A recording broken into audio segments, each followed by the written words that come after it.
Masechet Shabbat Daf Kuf Mem Gimel. On va commencer à la Mishnah, en haut de la page.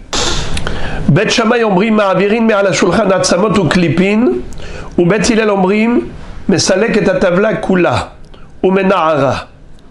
Cette Mishnah, comme les précédentes, va traiter du sujet du Muktzeh. Il y a une marloquette entre Bet Shammai et Bet Hillel à propos des déchets alimentaires. Lorsqu'on a terminé le repas, on a fini de manger et on a toutes sortes d'ordures sur la table. Des déchets, naturellement. Il y a des épluchures, des écorces, des os, des arêtes. Est-ce qu'on a le droit de nettoyer la table en prenant avec sa main les ordures? Est-ce qu'on a le droit de tenir les déchets ou bien est-ce que c'est considéré Muktzeh? Alors Bet Shammai sont cool, sont tolérants, et Bet Hillel sont plus stricts. On verra dans la Gemara que Behemet, cette version n'est pas la bonne. La Gemara va corriger et elle va dire qu'il faut dire l'inverse. Comme d'habitude, Bet Shammai sont stricts et Bet Hillel sont tolérants. Mais pour l'instant, nous lisons la Mishnah et on la traduit telle qu'elle. Qu'est-ce qui est écrit? Bet Shammai Omrim Ma'avirin Me'al HaShulchan Atzamot Uklipin. On retire de la table les os et les épluchures. Rachid dit Ma'avirin Beyadayim Me'al HaShulchan. On a le droit de prendre en main propre les ordures et les retirer de la table pour la débarrasser. Il n'y a pas de issour de Muktzeh. Atzamot. C'est quoi Atzamot? Des os. Rachidi. Atzamot kashim she'enam re'uyim la kelev. On parle des os, même s'ils sont tellement durs que même le chien ne peut pas broyer ces os. Il ne va pas les manger. Et malgré tout, Bet Shammai autorise de prendre ces déchets et de les jeter. Ou klipin, shel egozim, ou bien des coquilles de noix qui sont immangeables pour les animaux, pour les chiens par exemple. Delit lehu le Bet Shammai muktzeh. Car selon Bet Shammai, ils ne sont pas regardants sur le inyan du muktzeh, c'est-à-dire qu'ils pensent comme Rabbi Shimon, qu'il y a très peu de muktzeh qui est interdit. Par contre, Bet Hillel, Omrim, Mesalek et Atavla Kula ou Mena'ara. Bet Hillel disent non, c'est assour de tenir avec la main les déchets alimentaires tels que les os ou les épluchures, les coquilles de noix. La seule chose que tu peux faire pour débarrasser la table, c'est de prendre la planche de la table et de la secouer. Mais Salek et Atavla ou Mena'ara. Rachidi. Pourquoi est-ce que la planche, je peux la retirer? Sheyesh Torat Keli Aleha. Car la table, c'est un Keli. Donc c'est sûr que la table n'est pas considérée Muktzeh. Pas de problème. Avallo yetaltel aklipin beyadaim. Faut pas prendre avec ses mains les déchets alimentaires. C'est Muktzeh. Comme Rabbi Yehuda. Ça veut dire que d'après cette Mishnah, Bet Hillel pense comme Rabbi Yehuda que tous les Muktzeh sont interdits. J'ouvre une parenthèse par rapport à Bet Shammai qui ont autorisé de tenir avec la main les déchets alimentaires. Eh bien, Rashi va dire que c'est même des os qui sont très durs, qui sont immangeables pour le chien. Kashim, Atzamot Kashim, she'enam re'uyim la kelev. Nachon? Mais Tosfot ne sont pas d'accord. Tosfot disent Atzamot ou klipin, lo kepirush hakuntras, des piresh afilu kashim, ve'enam re'uyim la achilat klavim, de haïtana amrinan bigmara de Rabbi Shimon Svirale. ורבי שמעון באה לכל הפחות ראויות למאכל בהמה. C'est-à-dire, Tosfot vont dire que même Rabbi Shimon, qui est généralement tolérant dans le domaine du mouktsé, mais il est d'accord que si les os ne sont pas mangeables, pas seulement pour un être humain, mais même pour un animal, alors c'est mouktsé. Même Rabbi Shimon en convient. Alors, de quoi on parle ici? Quand on dit que Bet Shammai autorise de prendre les Hatsamot, on parle des Hatsamot qui sont Reouim la Behema. Pas des Hatsamot, les gros os, qui sont immangeables pour le chien. C'est pas de cela qu'on parle dans la Mishnah. Dans cette Mishnah, on parle uniquement des os qui sont tendres, qui sont mangeables pour un chien. Puisque la Gemara va dire que cette chita qui est tolérante, elle suit l'opinion de Rabbi Shimon.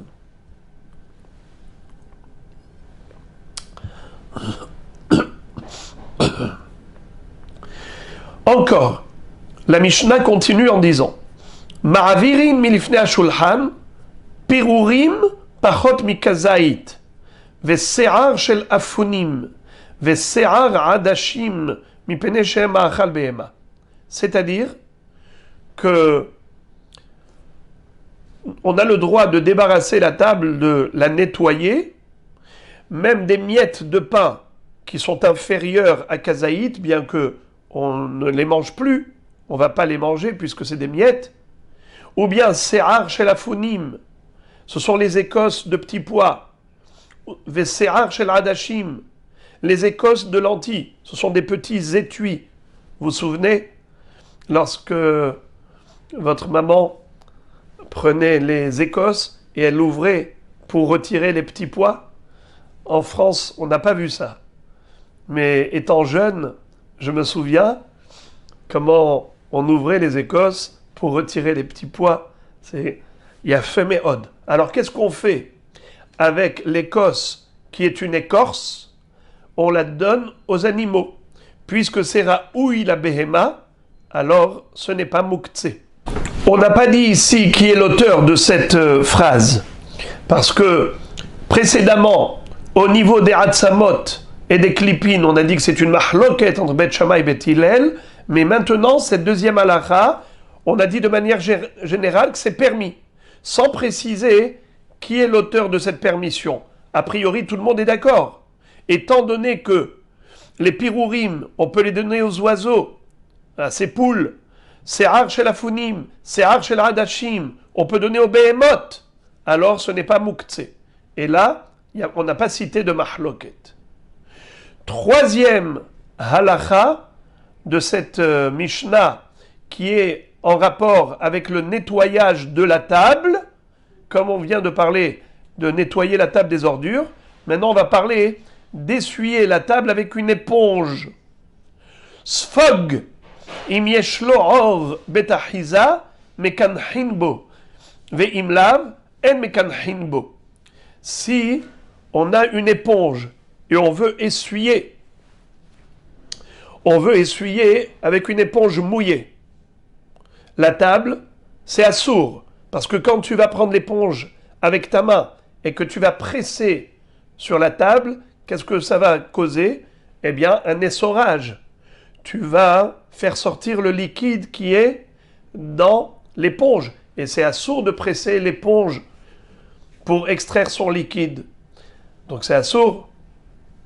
Mais si il y avait un manche, ou plutôt une manière de tenir l'éponge avec du cuir, on mettait l'éponge dans un support en cuir. Ça fait que quand on tient le cuir, on n'appuie pas sur l'éponge. Ça ne va pas presser.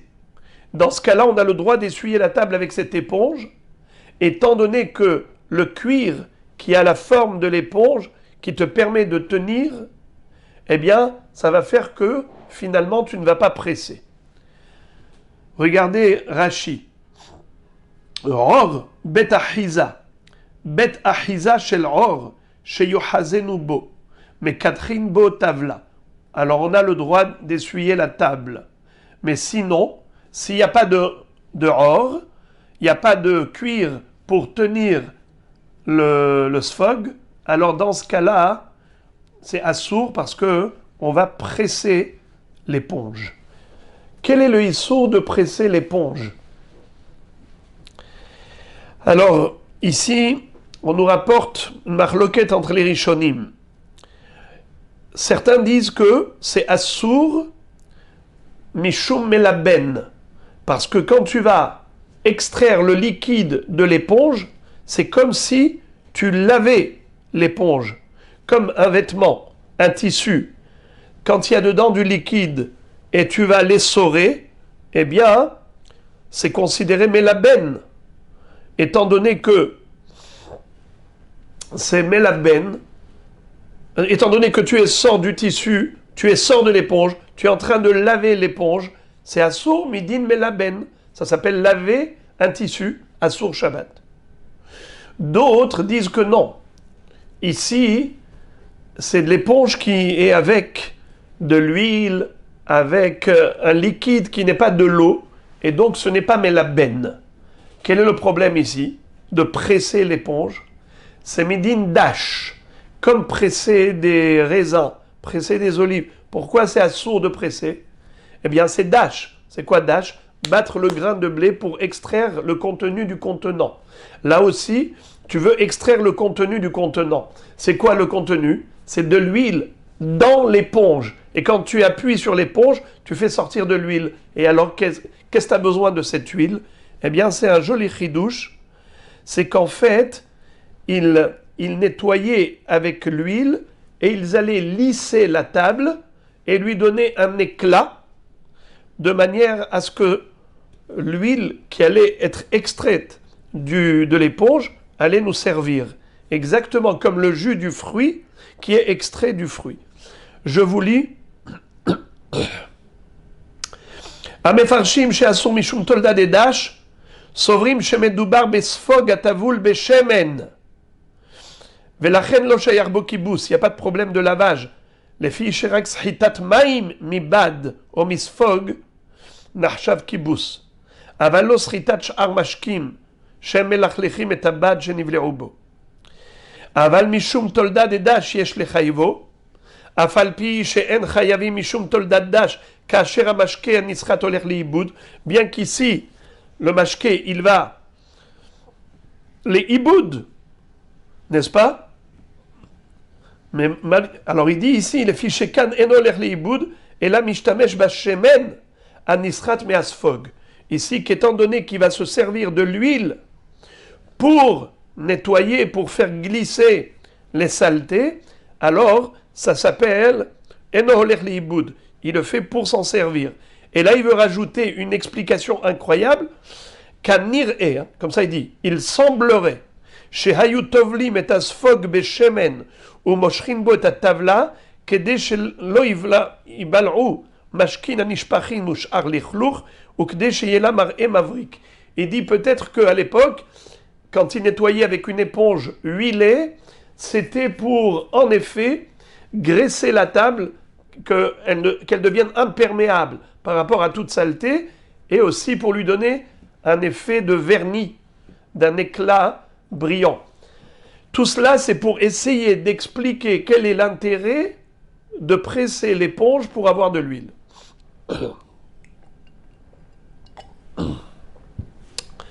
Bon.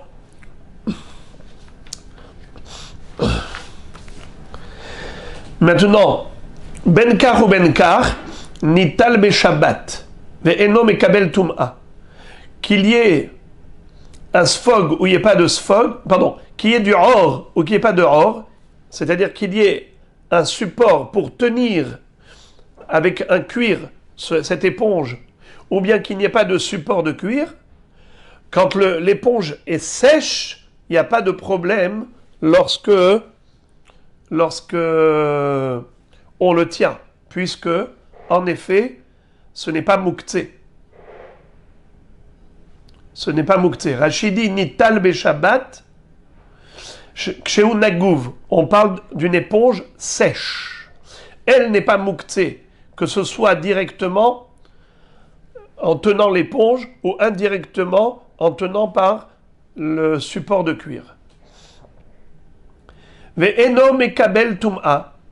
L'éponge n'est pas un matériau apte à devenir tamé. Rachid expliquait Eno mekabel tum'a. De'eno lo kli etz, velo beged, velo sak, velo matechet. C'est une matière qui sort de la mer, de l'eau, mais étant donné que ce n'est pas un kli'etz, ni beged, ni sac, ni matechet, alors ça ne fait pas partie des matériaux dont la Torah nous a dit que si on fabrique quelque chose avec, eh bien c'est mekabel tum'a, parce que ce n'est pas un matériau qui correspond aux matériaux qui peuvent devenir impurs. Et donc même si l'éponge était au contact par exemple d'un mort, l'éponge reste pure.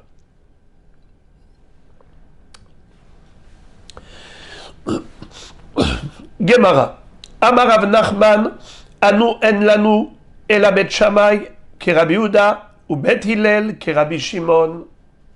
Rabbi Yochanan corrige le début de la Mishnah. Nous avions vu au début de la Mishnah une mahloket entre bet Shammai et bet Hillel, à savoir, est-ce qu'on a le droit de tenir avec la main des os, des déchets alimentaires qui restent sur la table? D'après Bet Shammai, on peut prendre ces os et les jeter à la poubelle. D'après Bet Hillel, assour. Eh bien, Rabbi Yochanan nous dit, c'est le contraire. Anu, en lanu, ella, Bet Shammai ke Rabbi Yehuda, ou Bet Hillel ke Rabbi Shimon. C'est-à-dire juste le contraire. C'est Bet Hillel qui est tolérant et Bet Shammai qui est strict.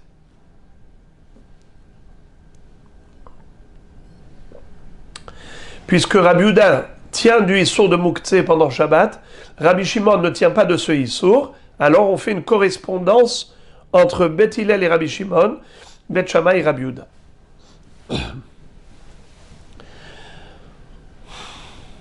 Ma'avirin milifne ashulchan pirurim.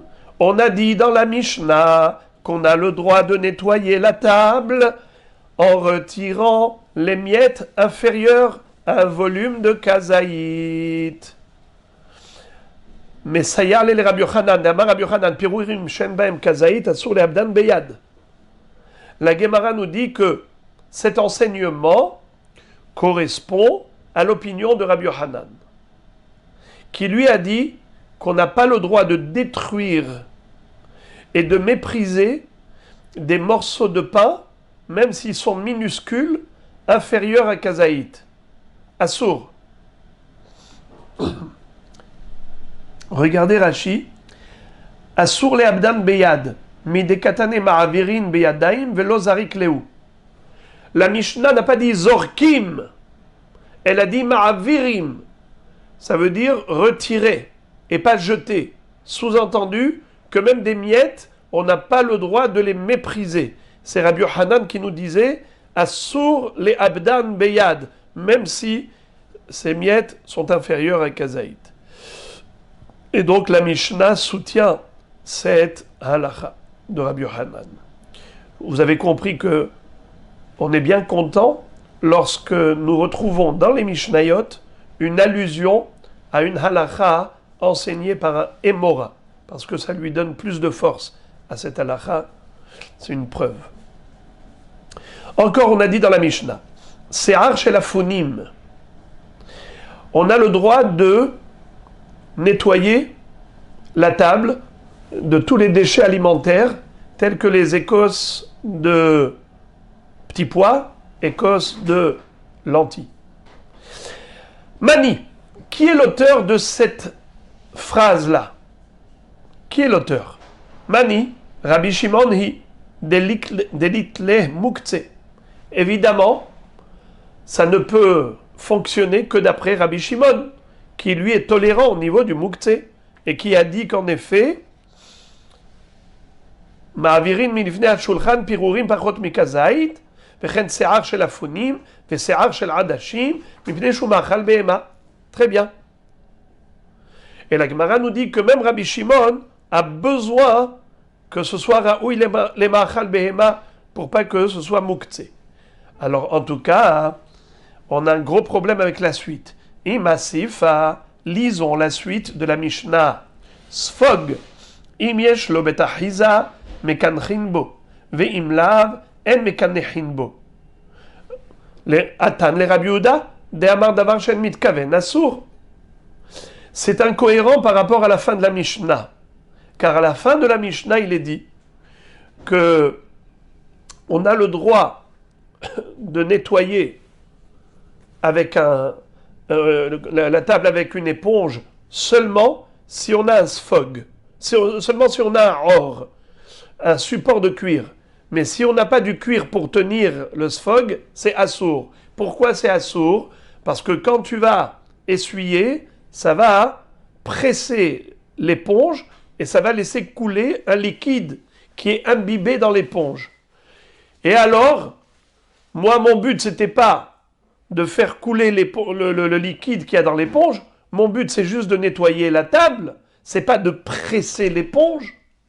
Pourquoi c'est interdit? Pourtant, c'est davar chez Eno mitkaven. J'avais pas de kavana.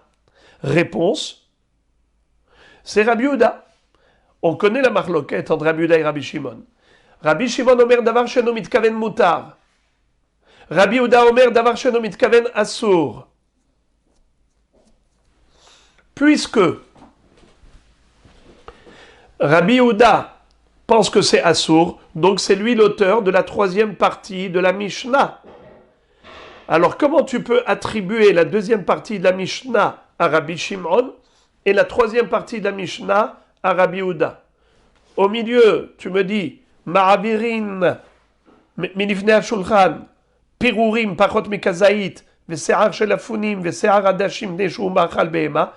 Ça veut dire qu'on a le droit de prendre avec la main ce qui est muktzeh d'après Rabbi Yehuda. Donc cette partie est attribuée à Rabbi Shimon. Et après ça, tu me dis, tu n'as pas le droit d'essuyer avec une éponge, de peur que ça fasse couler du liquide, bien que cet homme n'a pas la kavana. Pourquoi c'est assour? Parce que davar sheno mitkaven assour. C'est qui dit que davar sheno mitkaven assour? C'est Rabbi Yehuda, pas Rabbi Shimon. Alors il y a ici une incohérence. Réponse. Beha, afilu Rabbi Shimon modé.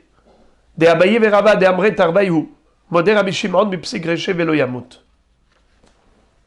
Dans ce cas, même Rabbi Shimon est d'accord que c'est assour quand tu essuies avec l'éponge. Parce que c'est sûr que le liquide de l'éponge va couler. Et quand c'est sûr, davar she'eno mitkaven, mais c'est psigrecha velo yamut, même Rabbi Shimon est d'accord que c'est assour. Alors je répète, beha, pour l'éponge, on n'a pas le droit d'essuyer la table avec, quand l'éponge est mouillée, afilou le Rabbi Shimon. Afilou Rabbi Shimon modé. Pourquoi? De Abaye verava d'Amre tarvayu. Abaye et Rava, tous les deux nous ont enseigné, modé Rabbi Shimon bepsigreche velo yamut. Rabbi Shimon est d'accord que lorsque la conséquence est certaine, eh bien l'action est interdite, même si c'est fait sans kavana. Puisqu'on a parlé de ma'achal behema, on a dit dans la Mishnah qu'on a le droit de prendre avec sa main les déchets alimentaires qui sont aptes à la consommation d'une bête. Dans ce même ordre d'idées, on nous enseigne que Hanegarinin de Tamre Armiyata Sharu Letaltolinhu Ho'il Vehazian Agav Iman Vedeparsiyata Assur. Alors là, on nous enseigne un grand chidouche. Parfois, les noyaux de dattes sont considérés non muktzeh parce que c'est apte à la consommation des animaux, et parfois c'est considéré muktzeh, bien que ce soit apte à la consommation des animaux. De quoi ça dépend? Alors ça dépend de la qualité des tmarim.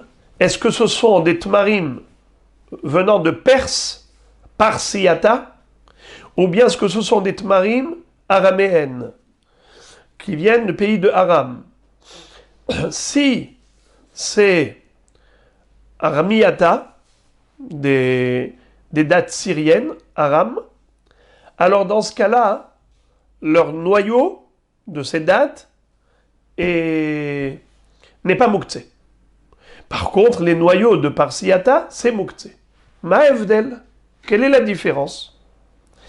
Alors la différence est la suivante. C'est que les dates de Perse sont très bonnes.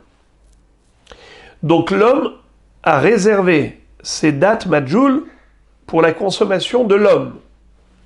Les noyaux qui vont être ensuite obtenus pendant Shabbat, c'est Nolad.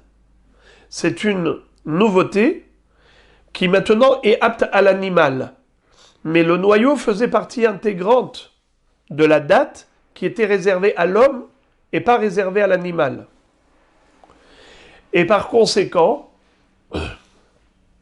maintenant ce noyau, qui est Nolad Beshabbat, est Mouktsé. Tandis que les dates araméennes, elles sont de si mauvaise qualité que depuis le début, elles étaient réservées aux animaux. Donc, au début du Shabbat, la date avec son contenu, le tout était réservé à l'animal. Il n'y a pas de nolad. Toute la date était réservée à l'animal. Le contenu et le contenant. Alors, c'est la raison pour laquelle, si on a ouvert la date et on a le noyau n'est pas Mouktsé. Tandis que le noyau de date, de belle date, une fois que j'ai mangé le fruit, le noyau est Mouktsé. Car lui, il est Nolad. Il faisait partie intégrante de Ma'achal Adam à l'entrée du Shabbat. Et il est devenu Ma'achal Behema maintenant Hadash. Donc ça c'est Nolad Beshabbat, c'est Mouktsé. Comme ça que Rashi explique. Gar'inim shel tmarim vehem la behema. Armiata tmarim ra'im hem. Uma'achilim atmarim atzman la behema. Hilkar agav immayhu la behema name kaime. Avec leur mère. Vous avez compris l'expression. C'est qui la mère? C'est le fruit. Et c'est qui le petit? C'est le noyau. Alors, puisque la mère, elle est la behema, le noyau aussi. Par contre, par siyata, nous dit Rashi, tmarim tovim hem. Ce sont de belles dates. Ve'en ma'achilim otam la behema. On ne les donne pas à la behema. Donc, le noyau, pendant Shabbat, est devenu nolad pour la behema, c'est Mouktsé. Je ne vous cache pas que j'ai un problème avec cette halakha, parce que dans le daf précédent, on a étudié, regardez la dernière ligne de daf Kuf Membet Amoudbet. Ve'amar Rav, l'avant-dernière ligne plutôt. Les Mimra de Rava, qui est Rabbi Uda Svirale. La Gemara avait dit que Rava, il est posek la halakha comme Rabbi Uda, à propos du Mouktsé. Pas seulement à propos du Mouktsé, à propos de Mouchan, la Adam, lo have Mouchan, la Behema. Pourtant, Ve'amarav, le Shamae, Tavili bar Abza, Ve'shade me'e le Shunra.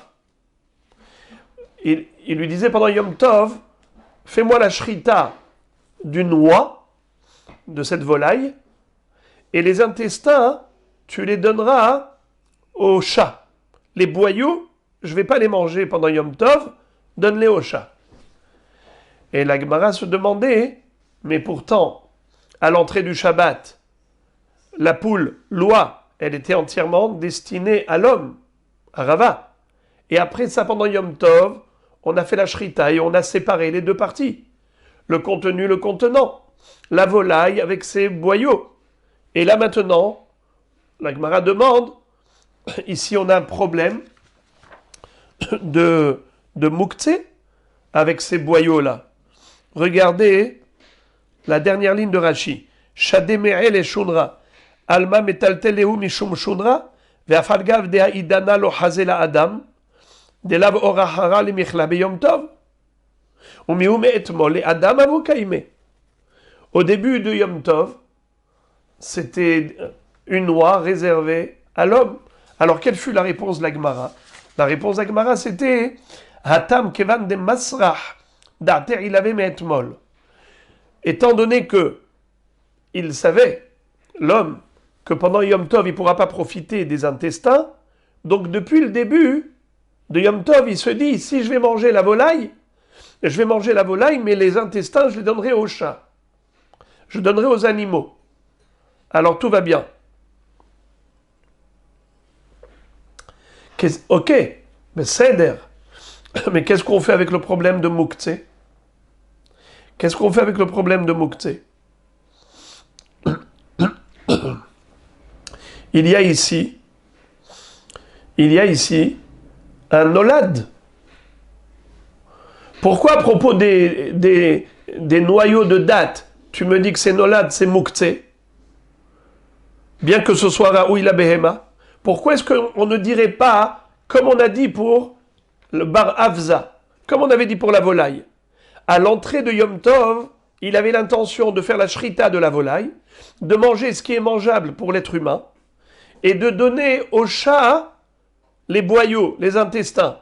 Et tu ne dis pas que c'est nolad, tu dis que c'est besséder, parce que depuis le début, c'était son intention, son programme. Pourquoi on ne dirait pas la même chose pour les dates? Que le programme de l'homme, c'est de manger la date et de donner aux animaux le noyau qui n'est pas mangeable pour l'homme. Je n'ai pas de réponse. En tout cas, la Gemara continue. Et elle nous dit Shemuel metaltel lehu agavrifta. Shemuel, lui, qu'est-ce qu'il faisait avec les noyaux de date? Bien que c'était Moukhtse, eh bien, il les mettait sur le pain. Et comme ça, après, au lieu de les prendre avec la main, parce que c'est Moukhtse, il ne pourra pas nettoyer la table, mais il va prendre le pain, qui était en fait le support de ces noyaux de date. Il faisait ça intelligemment, sachant qu'après, il va être bloqué. Il ne pourra pas nettoyer sa table en prenant de ses propres mains les noyaux. Alors il est déposé directement sur du pain, et après il va prendre le pain et il va jeter les noyaux. La Gemara dit, quoi, on a le droit de faire une chose pareille, mais c'est un mépris pour le pain que de poser des noyaux dessus. La Gemara dit non, ce n'est pas interdit. Shmuel est armé, Shmuel est fidèle à sa propre opinion. De Amar Shmuel a dit de par ailleurs, Rosé Adam Koltzorko Bepat. Un homme a le droit de se servir du pain pour faire tous ses besoins, pas uniquement manger, même pour servir de support de noyau pour les emmener à la poubelle. Mais à condition que ça ne rende pas le pain dégoûtant, immangeable. Faut pas non plus exagérer. C'est uniquement un service avec le pain, mais qui ne va pas rendre le pain immangeable. Par exemple, se servir du pain comme une cale pour la marmite que je voudrais tenir en oblique. C'est permis. Voilà donc la raison pour laquelle Shmuel il faisait ainsi.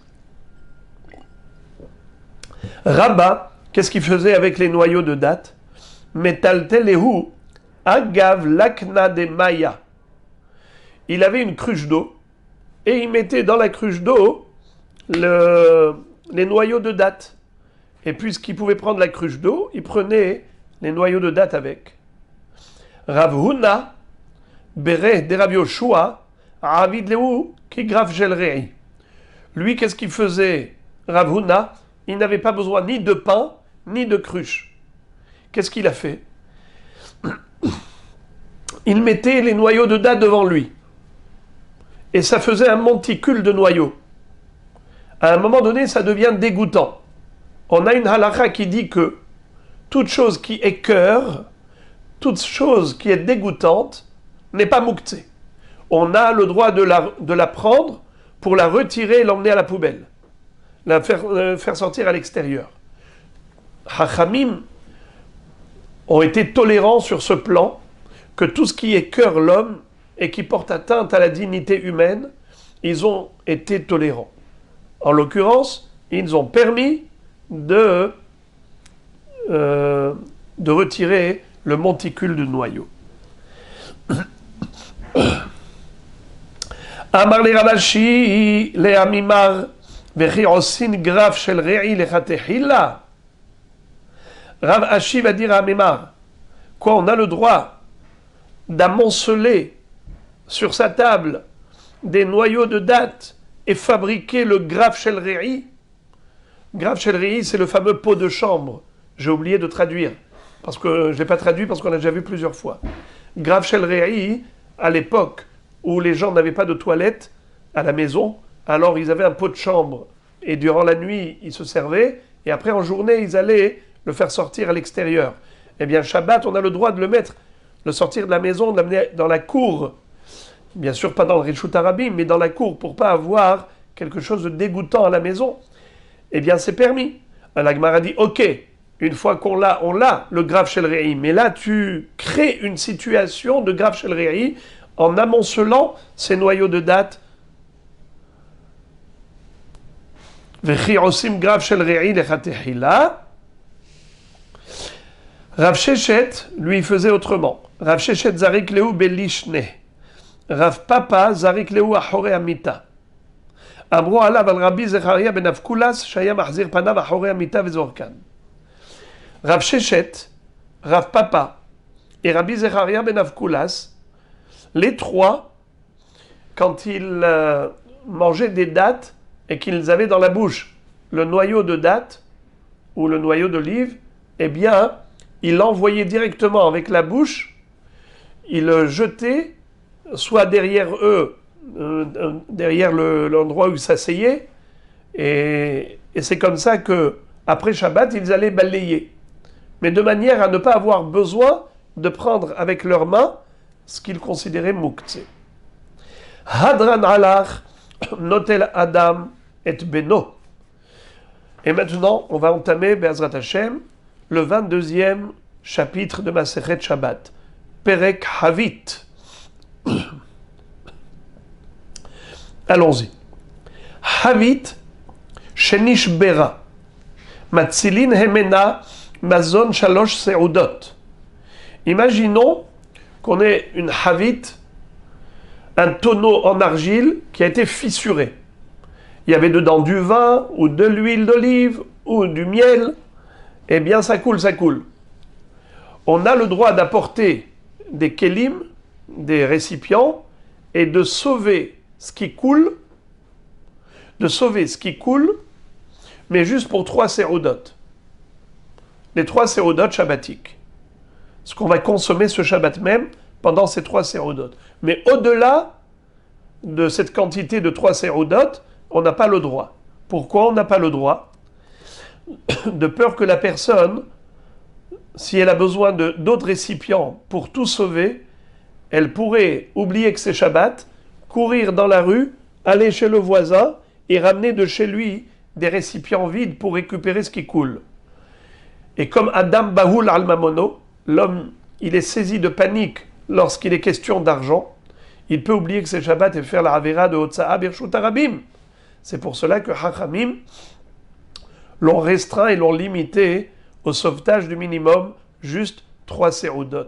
Le fait de s'en souvenir, eh bien, le fait d'être limité, ça va lui rappeler que c'est Shabbat et que c'est Assur. Ve'omer lacherim bo ve'atzilu lachem.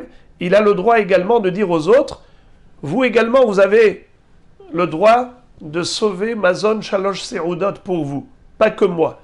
Allez, venez prendre. Entre parenthèses, Rashi nous dit qu'il s'agit ici d'un sauvetage du contenu de ce tonneau qui fuit, qui coule, quand j'ai voulu le sauver avec plusieurs petits kelim. Mais si c'était avec un seul grand keli, il n'y a pas de limite. Même si je sauve tout le contenu du premier tonneau avec un seul grand tonneau, c'est permis. L'interdiction, c'est quand j'ai besoin de changer les kelim. Le petit keli n'a pas suffi, j'amène un autre. Alors là, je suis limité à Shalosh Seudot. Mais si c'est une seule action, j'apporte un grand keli qui réceptionne la totalité, il n'y a pas de problème. Deuxième halakha. En sohatin et aperot leotzi mehem mashkin. La halakha nous dit que on n'a pas le droit de faire la shita des fruits pendant Shabbat pour extraire le jus de fruits. Veim yatz'u me'atzman asurin. Et s'ils sont sortis d'eux-mêmes, c'est-à-dire les jus de fruits ont coulé tout seuls des fruits, eh bien, assour malgré tout. Alors répétons, qu'est-ce que nous dit Tanakama? Que non seulement qu'on n'a pas le droit de presser des fruits pendant Shabbat, mais même si ça a coulé tout seul, le jus des fruits, eh bien c'est assour. Midera banan, de peur que si l'homme va boire le jus qui a coulé tout seul, il va dire comme c'est bon, j'en veux encore, et il risquerait de presser les fruits pendant Shabbat. Voilà pourquoi Chachamim ont interdit. Rabbi Yehuda Omer, Rabbi Yehuda n'est pas d'accord avec Tanakama, qui est aussi strict, et il dit que ça dépend. Im le ochalin ayotze mehen mutar, ve im le mashkin ayotze mehem asur. Tout dépend du programme, du projet de l'homme. Quand il avait acheté ses fruits, qu'est-ce qu'il voulait en faire? Il voulait les manger ou bien il voulait les presser? S'il voulait les manger, alors dans ce cas-là, il n'a aucun intérêt à avoir du jus de fruits. Alors même si ça a coulé tout seul, tu peux boire. Parce qu'il n'y a pas de risque que la personne vienne à presser les fruits, puisque ce n'était pas son projet. Quand il a acheté les fruits, c'était pour les manger, pas pour en faire du jus.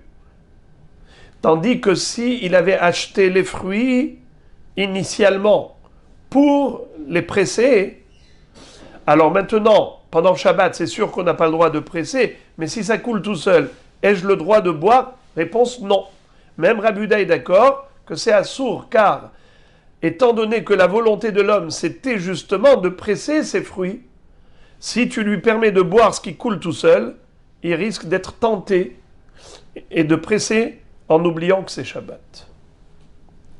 Enfin, dernière halakha de la Mishnah, halot des vaches, sheriskan me'erev Shabbat v'yatz'u me'atzman assurin, v'Rabbi Eliezer matir, v'Rabbi Elazar matir. Qu'est-ce que ça veut dire? Des pains de miel. On n'a pas le droit pendant Shabbat de presser les pains de miel pour en extraire le miel.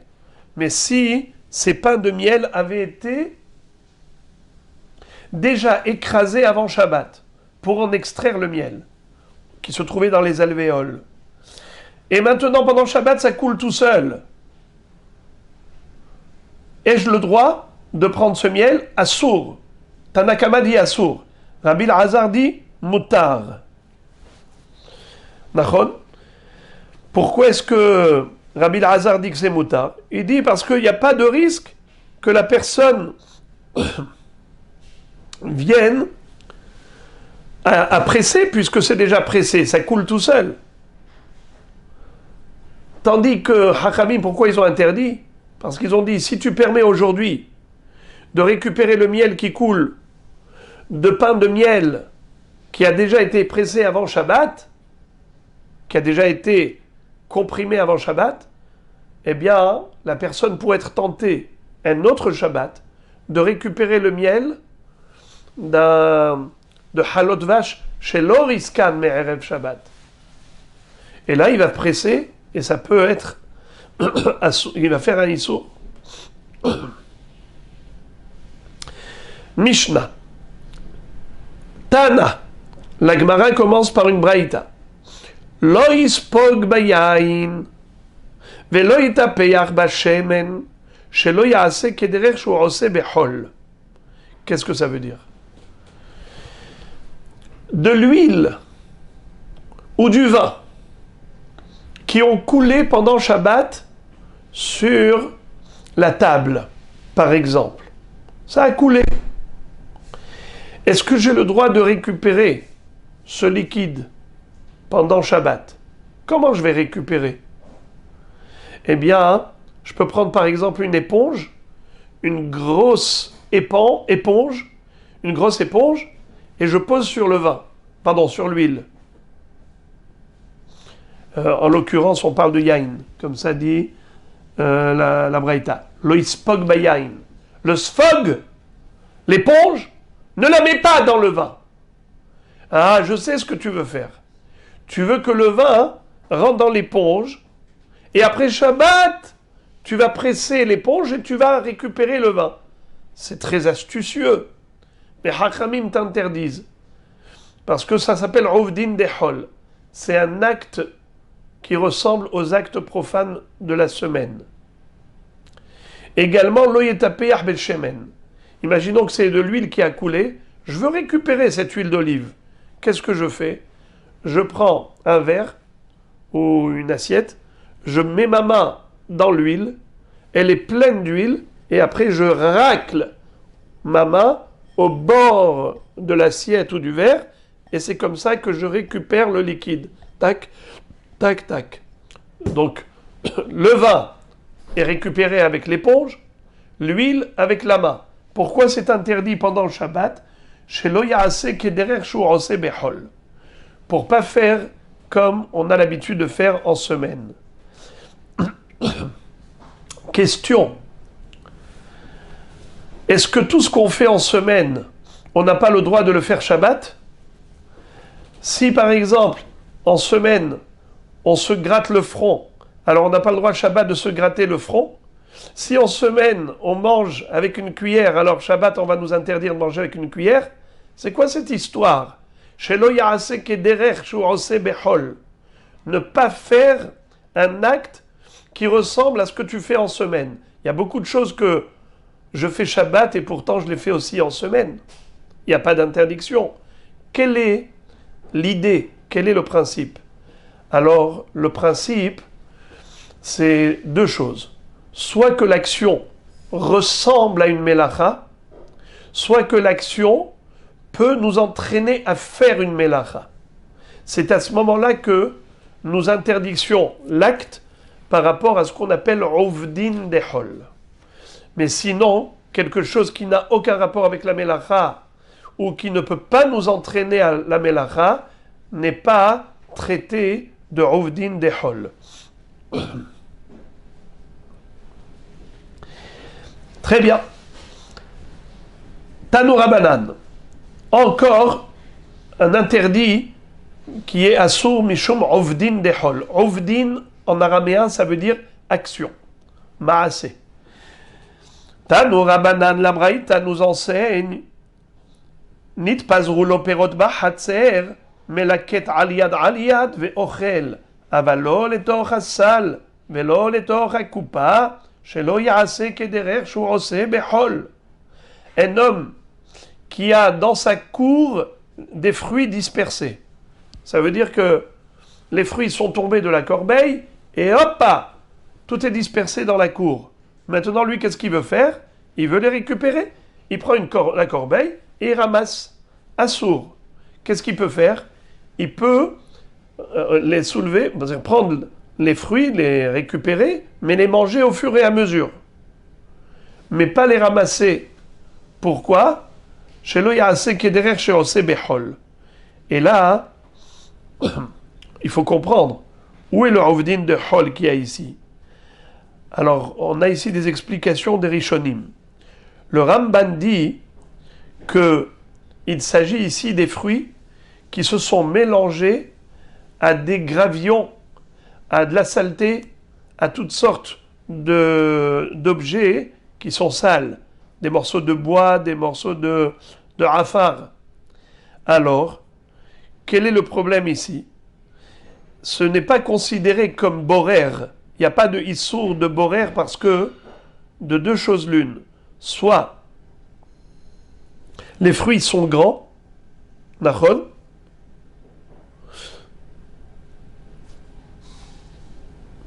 les fruits sont grands, donc il n'y a pas de mélange vraiment.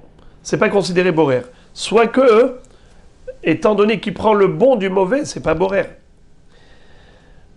Ou bien parce qu'il a intention de les manger immédiatement, ce n'est pas borer. Malgré tout, ça ressemble à borer.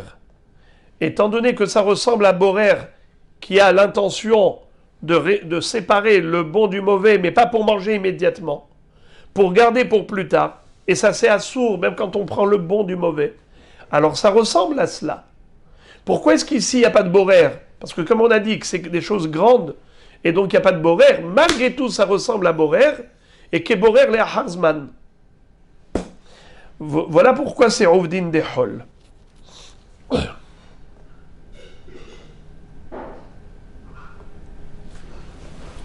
Il y a encore d'autres explications pourquoi est-ce que ce ramassage est considéré comme Ovdin des Hol. Et maintenant, on va changer totalement de sujet. On va rentrer dans le Inyan de l'interdiction de presser des fruits pendant Shabbat. Commençons. Avant de commencer, je voudrais rappeler juste la Melacha. D'où on apprend que c'est assourd de presser des fruits.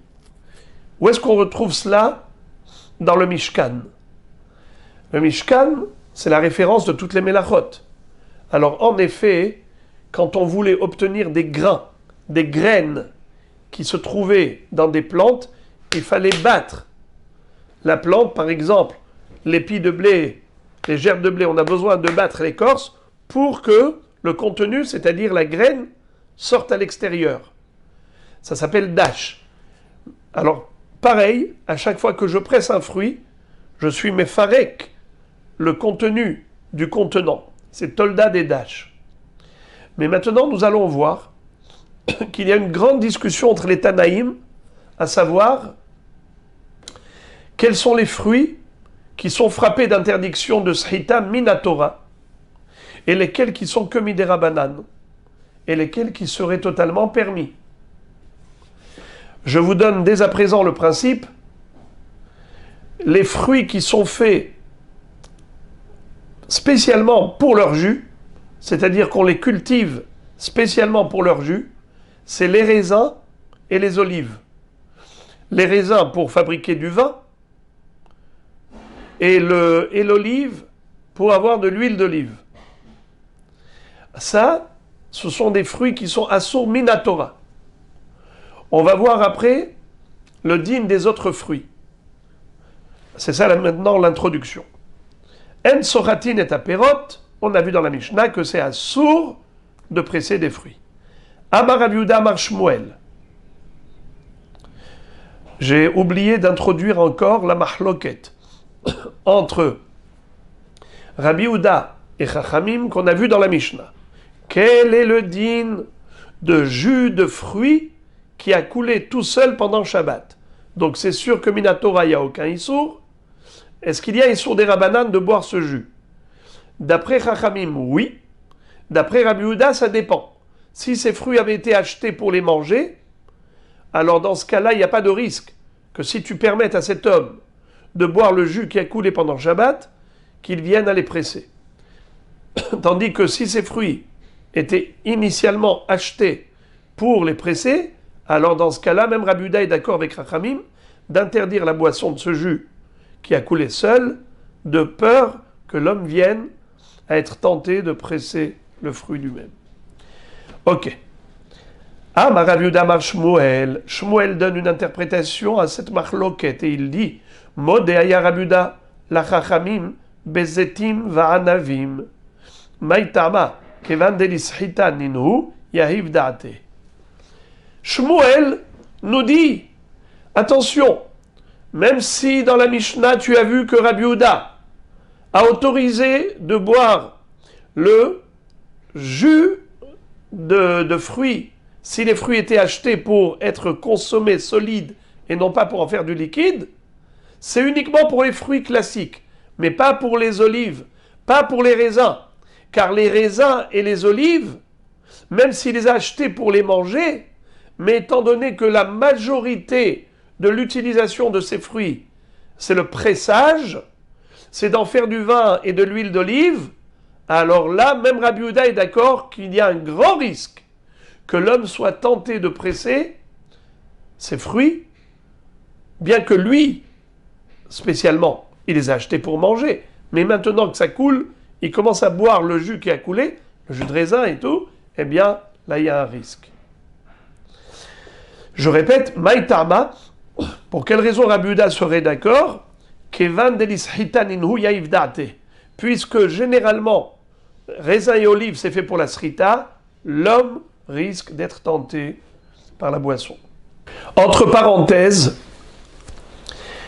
presser à l'intérieur d'un aliment, par exemple presser le citron dans une salade, même presser des raisins dans une salade de fruits, c'est permis, parce que nous avons une règle de mashke habala ochel ka ochel dami. Le liquide qui va assaisonner, aromatiser le solide est considéré comme solide. C'est comme si j'avais pris un raisin et que je l'ai coupé en deux. Le jus n'a pas le statut de jus, il a un statut du raisin solide. Donc, mashke habala ochel ka ochel dami, c'est moutar. Nous, on ne parle pas de ce cas de quelqu'un qui est en train de presser sur un solide. On parle de quelqu'un qui est en train de presser dans son verre pour le liquide. Alors, commençons. Amar Rabbi Yehuda Amar Shmuel, modé aya Rabbi Yehuda lechachamim, bezetim va'anavim, maitama, kevan delisrita ninu, yaivdate.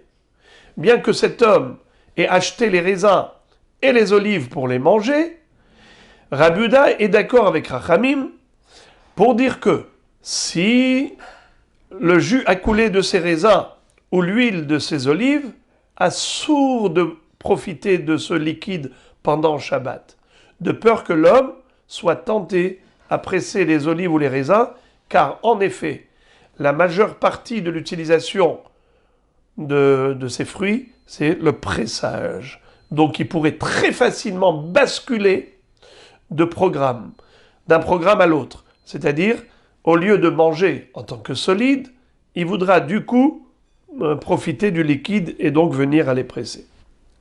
Ve'ula amar Rav, haluk aya Rabbi Yehuda af bezetim va'anavim. Mais Oula va dire au nom de Rav que c'est faux. Il n'y a aucune différence entre zetim anavim et les autres fruits par rapport à mashkin chez Zavu, au jus qui a coulé tout seul. Il n'y a pas de raison d'interdire d'après Rabbi Yehuda. Puisque cet homme les avait achetés, ces fruits, pour les manger et non pas pour les presser, alors il n'y a pas de risque que l'homme change d'avis. On ne change pas d'avis comme on change d'habit. Donc, de ce fait, il n'y a pas de raison d'interdire, d'après Rabbi Yehuda. Rabbi Yochanan Amar, halacha ki Rabbi Yehuda bishar perot, ve'en halacha ki Rabbi Yehuda bezetim va'anavim. Rabbi Yochanan lui aussi intervient dans le cadre de cette mahloket entre Rabbi Yehuda et Chachamim et il dit: je donne raison à Rabbi Yehuda pour les autres fruits, mais je donne raison à Chachamim pour zetim va'anavim. C'est-à-dire, Rabbi Yehuda et Chachamim sont en mahloket exactement comme vient de dire Ola. Ils sont diamétralement opposés. Rabbi Yehuda permet tous les fruits. Le jus qui a coulé tout seul de n'importe quel fruit, même zetim va'anavim, c'est permis. Puisque le bonhomme, il a acheté ses fruits pour les manger, pas pour les boire. Chachamim interdisent tous les fruits, que si ça a coulé tout seul, ce jus est interdit de peur qu'il soit tenté de presser. Et ça, c'est par rapport à tous les fruits, pas seulement zetim va'anavim. Mais Rabbi Yochanan dit, je tranche la halacha. Je donne raison à Rabbi Yehuda pour les autres fruits, je donne raison à Chachamim pour zetim va'anavim. Donc le jus qui a coulé tout seul de zetim va'anavim, Rabbi Yochanan interdit. Comme Chachamim. Et le jus qui a coulé des autres fruits tout seul, puisque initialement il voulait juste manger, il ne voulait pas boire, eh bien il permet. On ne craint pas que l'homme vienne à presser les fruits. Car au pire des cas, même s'il venait à les presser, il ne commettrait pas un issour de Horaïta. Il ne ferait qu'un issour des Rabbanan. Alors on ne va pas faire Xéra l'Ixéra.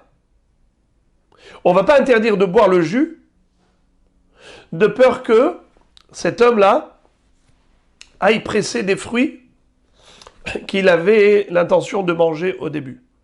Donc ça veut dire que au début, il voulait que les manger. Même si jamais il les a pressés totalement, volontairement, c'est qu'un issour des Rabbanan. Et ici, on parle d'un jus qui a coulé tout seul. Rabbi Yochanan dit, je ne vais pas être à tel point strict comme Chachamim, là je suis cool comme Rabbi Yehuda. Encore un enseignement par rapport à cette mahloket dans la Mishnah. Amar Abba, Amar Rabbi Yehuda Amar Shmuel, Modé Haya Rabbi Yehuda, la Chachamim bezetim va'anavim, ou Modim Chachamim le Rabbi Yehuda bishar perot. Alors là, maintenant, on ne va plus se retrouver. Attachez la ceinture et ne soyez pas choqués. Shmuel va dire, Rabbi Yehuda est d'accord avec Chachamim pour permettre, Rabbi Yehuda est d'accord avec Chachamim pour interdire le jus qui a coulé de Zetim Va'anavim. Même s'il les a achetés pour les manger. Et même si ça a coulé tout seul. Ce jus, on n'a pas le droit de le boire pendant Shabbat, de peur que la personne vienne à les presser. Et Rabbi Yehuda en convient. Il est d'accord avec Chachamim pour interdire Zetim Va'anavim. Par contre, Chachamim sont d'accord avec Rabbi Yehuda, ou Modim Chachamim le Rabbi Yehuda bishar perot. Pour les autres fruits, Chachamim sont d'accord d'autoriser, si l'homme les a achetés pour les manger, et que ça a coulé tout seul, ce jus est buvable pendant Shabbat. Amar les Rabbi Yirmiyah les Rabbi Abba. Alors Rabbi Yirmiyah pose la question à Rabbi Abba, la question que je suis certain vous avez envie de poser. Et la Bemaï Peligé. Alors dans ce cas-là, où est la mahloket? Si moi je suis d'accord avec toi à 50%, et toi tu es d'accord avec moi pour les autres 50%, donc il n'y a plus de mahloket. On est d'accord. Moi je suis d'accord pour dire comme toi, pour cette moitié, pour les 50%. Et moi je suis d'accord pour dire comme toi pour les autres 50%. Alors on est d'accord sur les 100%. Il n'y a plus de mahloket. Amar le chitishka. Il lui a dit, écoute-moi bien, cette énigme, je la laisse à ta réflexion et j'ai envie de voir si tu es capable de trouver tout seul la solution à cette énigme. Où est la mahloket entre Rabbi Yehuda et Chachamim? Voici. Amar Rav Nachman bar Yitzchak mistabra betutim verimonim pligé. Il va lui dire, en fait, il y a 3 catégories de pérotes. Zetim va'anavim, c'est assour de presser minatora. Les autres pérotes, on n'a pas l'habitude de les presser.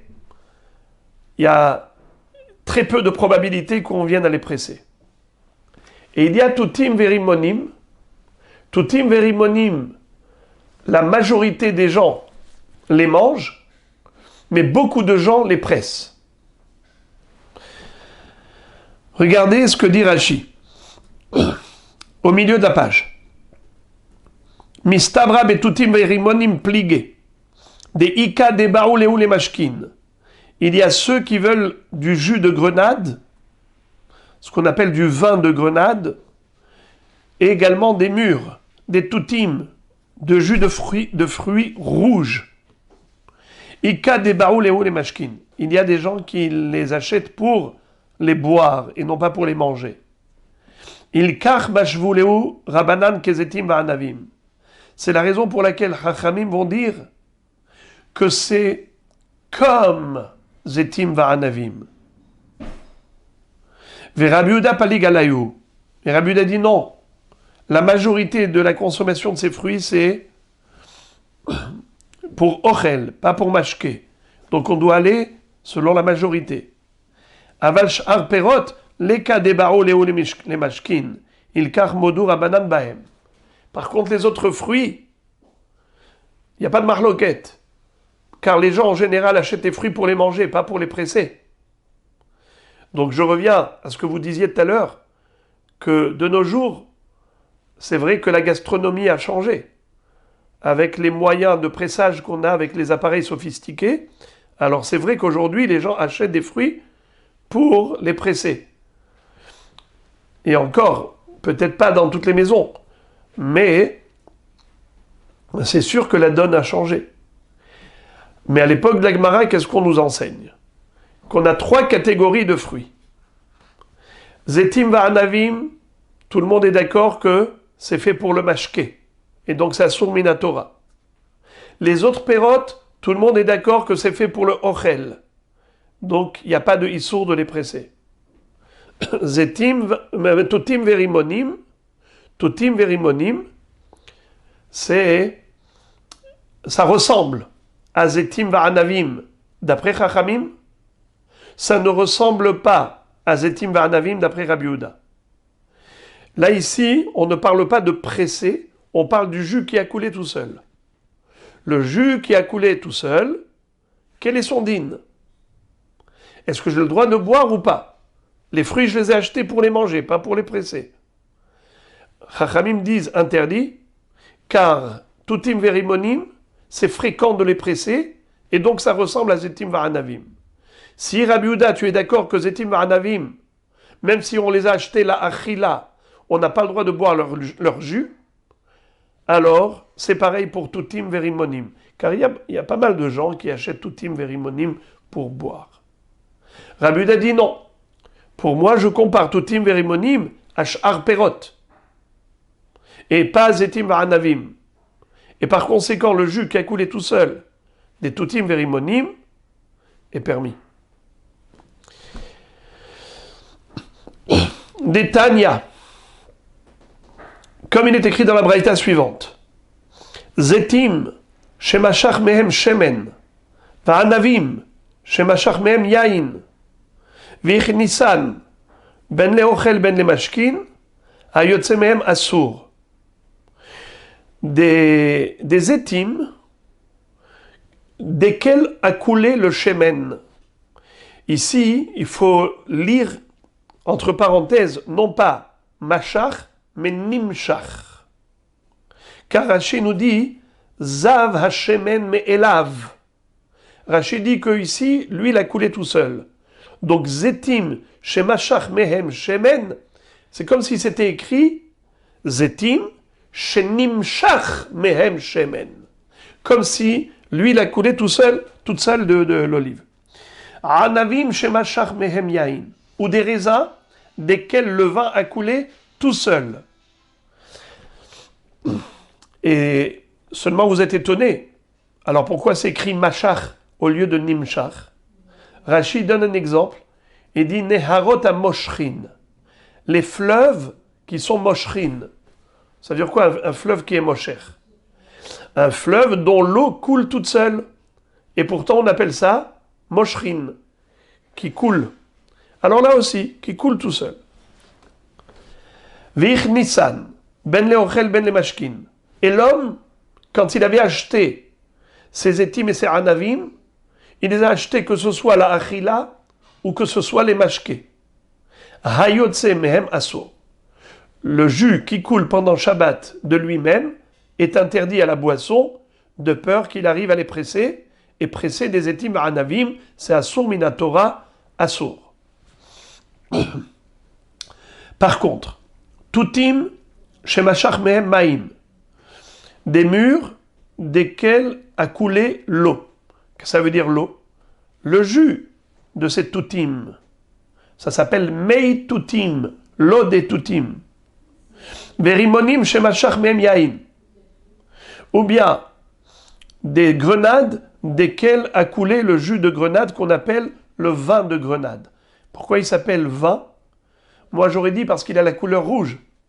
Mais Rashi dit que parce qu'il a un goût acide, un goût fort qui rappelle le goût alcoolisé du vin. En tout cas, il s'appelle Yain Shel Rimonim.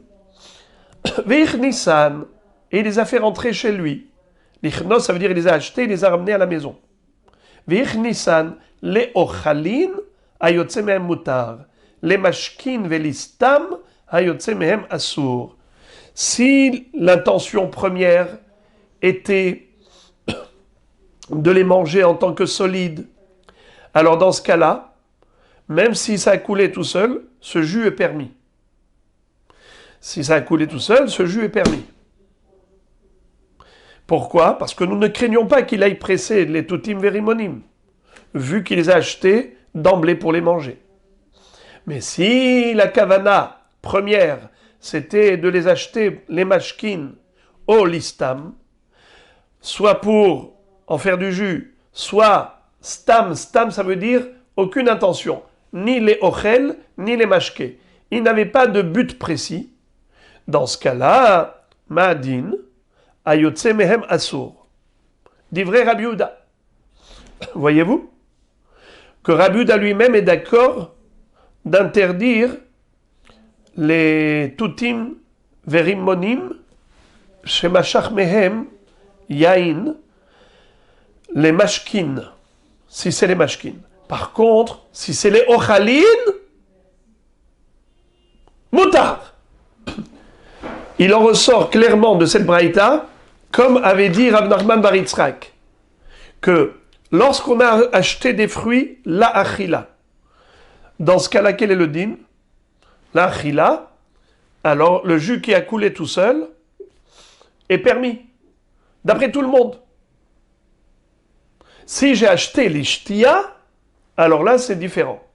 Parce que si j'ai acheté les mashké, tout le monde est d'accord que il y a une forte tentation de vouloir presser.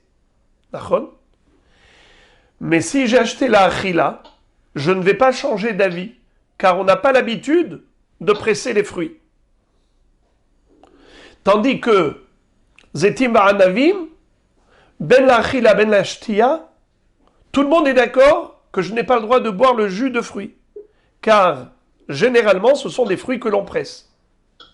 Alors tout le monde est d'accord pour permettre de boire le jus de fruits qui a été acheté la achila pour les autres fruits. Tout le monde est d'accord d'interdire le jus qui a été acheté, qui a coulé même si les fruits ont été achetés la achila. Quand c'est zetim va'anavim, quand est-ce qu'il y a marloquette entre Rabbi Yehuda et Chachamim? Uniquement par rapport à tutim verimonim. Lorsque je les ai achetés la achila, ce qu'on appelle les ochalin, pas les mashkin, alors dans ce cas-là, le jus qui a coulé tout seul, est-ce que j'ai le droit de boire pendant Shabbat? Rabbi Yehuda dit oui, Chachamim disent non. Alors les amis, ça c'est le daf Kufmem Gimel, et après ça c'est un autre sujet. La Gemara va rentrer dans une analyse déjà différente